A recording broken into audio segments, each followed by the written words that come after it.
Choosing between an LLC and an S Corp isn't just a legal decision, it's a tax strategy. And the wrong choice could cost you thousands each year. In this video, we'll walk through exactly how these two options work in 2025, when an S Corp can save you money, and how to switch if you're already operating as an LLC. Let's dive in. Before we get into the weeds, let's zoom out and make sure we're speaking the same language because LLC and S Corp often get mixed up. An LLC, or limited liability company, is a legal business entity. It's created at the state level and offers personal liability protection. You can think of it as the legal container that holds your business. A S corporation, on the other hand, isn't a type of business entity. It's a tax election. You don't form an S corp with the state. Instead, you tell the IRS that you want your existing business, whether it's an LLC or a corporation, to be taxed under special S corp rules. So technically, you can have an LLC that's taxed like a sole proprietor, or an LLC that files an S corp election and operates like a corporation for tax purposes. So as we go forward, keep in mind, this is less about legal structure and more about how profits are taxed. Let's start with the basics. What is an LLC? An LLC, or limited liability company, is one of the most popular ways to set up a small business in the US. Why? Because it's incredibly flexible and it protects your personal assets. That means if your business gets sued or goes into debt, your personal savings, house, or car generally aren't on the line. Tax-wise, an LLC is what we call a pass-through entity. That means the business itself doesn't pay taxes. Instead, all the profits or losses pass through to your personal tax return. If you're a single member LLC, you'll typically report everything on a Schedule C. If there are multiple owners, you file a partnership return using Form 1065. It's also important to note, unless you make a special election, the IRS will treat your LLC under its default rules, and that default is what we're talking about here. Now, let's look at what an S Corp is. An S corporation is not something you form with your state. It's a tax election, something you request from the IRS by filing Form 2553. When you make this election, you're telling the IRS, hey, I want my business profits to be taxed under S Corp rules. Why would anyone do this? One word, tax savings. With an S Corp, you can split your income into two parts, your salary and your business profits. You only pay payroll taxes like Social Security and Medicare on the salary portion. The rest is considered a distribution and avoids those taxes. That's the core of the S Corp strategy. But it comes with rules. You must pay yourself a reasonable salary. You need to run payroll, and you have to file a corporate return, Form 1120S. So while you may save on taxes, it comes with more responsibilities. Now, before we jump into the differences between two types in detail, I want to point out that LLCs and S Corp actually have a lot in common. First, both structures offer limited liability protection. That means your personal assets are generally protected if the business runs into legal or financial trouble. Second, both are pass-through entities, meaning the income from the business passes through to your personal tax return. Neither structure pays corporate-level income tax, which is a huge advantage compared to C corporations. And finally, both can work for solo entrepreneurs or businesses with multiple owners. So in a lot of ways, they start from the same foundation. But it's what happens next, how taxes and compliance are handled, that really sets them apart. If you're taxed as a standard LLC, all of your net profit is subject to self-employment tax, which is currently 15.3%. That covers both the employer and employee sides of Social Security and Medicare. But with an S Corp, you can split that income. You pay yourself a reasonable salary, which does get taxed for payroll, but the rest of your profit is treated as a distribution, and that avoids self-employment tax. That's where the savings come from. However, with an S Corp, you also have to run payroll, file quarterly payroll reports, and submit an extra tax return called Form 1120S. You may also need to issue yourself a W-2 and possibly deal with unemployment tax filings at the state level. In short, the S Corp saves money, but only if your income is high enough to offset the extra complexity. So, when does an S Corp actually make sense? Let's walk through a simplified example. Say your business earns $100,000 in net profit. As a default LLC, all of that is subject to self-employment tax. You'd pay about $15,300 on top of your regular income taxes. Now, let's say you elect S Corp status. You decide to pay yourself a reasonable salary, maybe $60,000. You'd pay payroll taxes on that salary, about $9,200, but the remaining $40,000 in profit would come to you as a distribution, free of self-employment tax. That's a potential savings of over $6,000 just from changing how the income is taxed. And the higher your profits go, the more the S Corp structure starts to shine. Let me show you one more way an S Corp can save you money.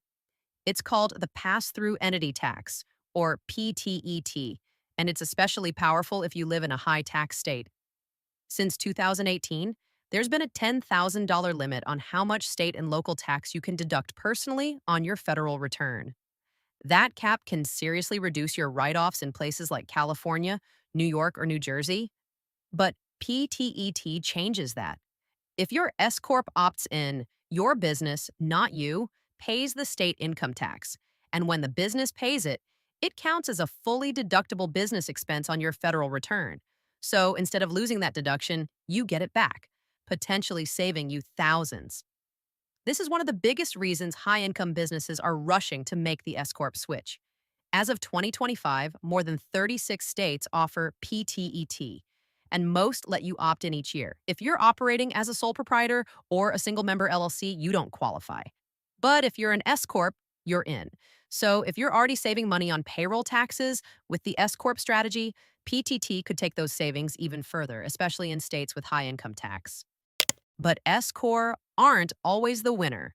Sometimes the LLC is the smarter choice, especially if your business is still growing.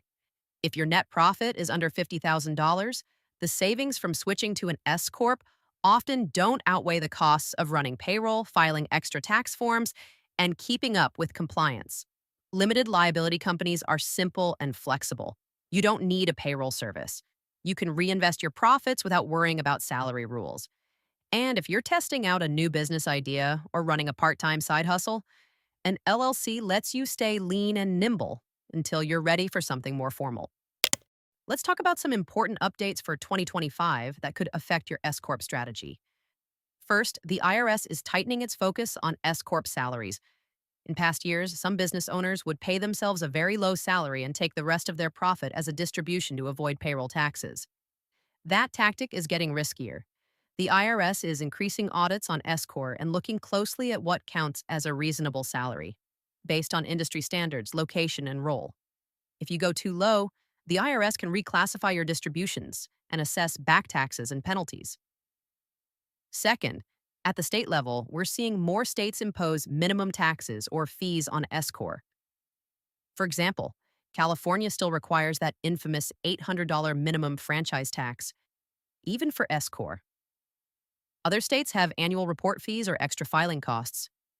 These aren't deal breakers, but they do add to the ongoing cost of compliance. It's worth factoring these in as part of your overall decision. Now, if you are thinking about making the switch from LLC to S Corp, you need to file IRS Form 2553. This tells the IRS that you want to be taxed as an S Corp. The deadline is 2 months and 15 days after the start of your tax year, which usually means March 15th for calendar year businesses. Miss it, and you may have to wait another year, or request late election relief. Let's say you made the S Corp election and realized it's not for you. Can you undo it? Yes, you can revoke your S Corp election by notifying the IRS. But there's a catch. Once you revoke, you generally can't elect S Corp status again for 5 years unless you get IRS approval. So before you switch, make sure it's a good fit for the long run. If your income is going to drop, or if you no longer want the hassle of payroll and extra filings, it might make sense to go back. But it's not a decision to take lightly. Let's make this real. Here are 2 simplified but realistic examples of small business owners making very different income levels. Here's Alex. He's a freelance web developer, pulling in around $40,000 a year in net profit.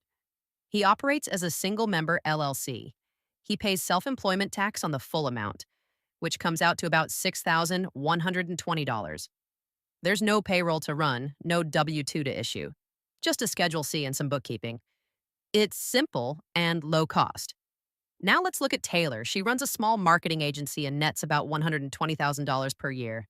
She's elected S Corp status and pays herself a reasonable salary of $70,000, which is subject to payroll tax, about $10,710. The remaining $50,000 is treated as a distribution and not subject to self-employment tax. Add in her payroll service and filing costs, let's estimate $2,000 per year.